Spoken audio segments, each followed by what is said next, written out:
নমস্কার বন্ধুরা, tasty food কিচেনে তোমাদের স্বাগত। এখানে দেখতে পাচ্ছ আমি মুগ ডাল ধুচ্ছি। আজকে করব কাঁচা মুগের মাথা দিয়ে ডাল। খেতে কিন্তু বন্ধুরা জাস্ট দারুণ। মুগ ডালটা কিন্তু আজকে ভেজে নিইনি, মুগ ডালটা একটু জাস্ট অল্প সেদ্ধ করেছি, একদম এক সেদ্ধ যাকে বলে। আর তারপরে এখানে মাথা ভাজার তেলের মধ্যেই দিয়ে দিয়েছি জিরে, তেজপাতা, ফোড়ন, আর দিয়েছি সাথে একটা শুকনো লঙ্কা, আর অতি অবশ্যই কিন্তু হিংটা ব্যবহার করেছি। যখনই কেউ করবে এই হিংটা দেবে, জাস্ট দারুণ কিন্তু বন্ধুরা।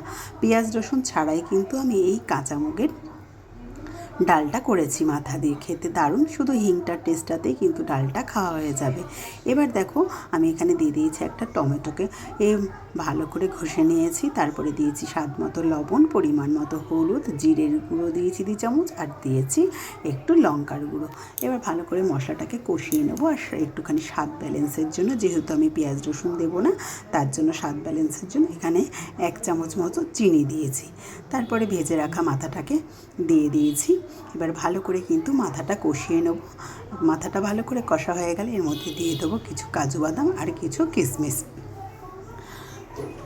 বেশ খানিকক্ষণ আবার একটু নাড়াচাড়া করব। তারপরে আধ সিদ্ধ যে ডালটা রেখেছিলাম, একদম গোটা গোটা এরকম আধ সিদ্ধ ডালটাকে দিয়ে দেবো। ডালটাকেও আবার একটুখানি ভালো করে কষিয়ে নেবো। তারপরে পরিমাণ মতো জল দেবো। একদমই কিন্তু এটা পাতলা ডাল হবে না, থোকা থোকা ডাল হবে। তার জন্য কিন্তু একদমই জলটা খুব ভালো করে মেপে অল্প পরিমাণেই জল দেবো। আমি এখানে 1 বাটি জল দিয়েছি, তাতেই কিন্তু আমার হয়ে যাবে। যেটুক টানবে তার মধ্যে। তো দেখো বন্ধুরা, আমার কিন্তু একদম কাঁচা মুগের মাথার ডাল রেডি। নামানোর সময় দিয়ে দিলাম গরম মশলা আর ঘি। নামিয়ে তারপরে উপর থেকে ধনেপাতা ছড়িয়ে সার্ভ করুন। খেতে কিন্তু জাস্ট দারুণ। রেসিপিটা ভালো লাগলে অতি অবশ্যই লাইক, কমেন্ট, শেয়ার করে দেবেন বন্ধুরা। ফেসবুক থেকে পেজটা ফলো করে দিও, ইউটিউব থেকে দেখলে একটা সাবস্ক্রাইব করে রেখো বন্ধুরা, নতুন ভিডিও পাওয়ার জন্য। আর এরকম নিরামিষ মানে পেঁয়াজ রসুন ছাড়া কাঁচা মুগের মাথা রান্না করার জন্য একবার অন্তত রেসিপিটা ট্রাই করে চলো বন্ধুরা। টাটা।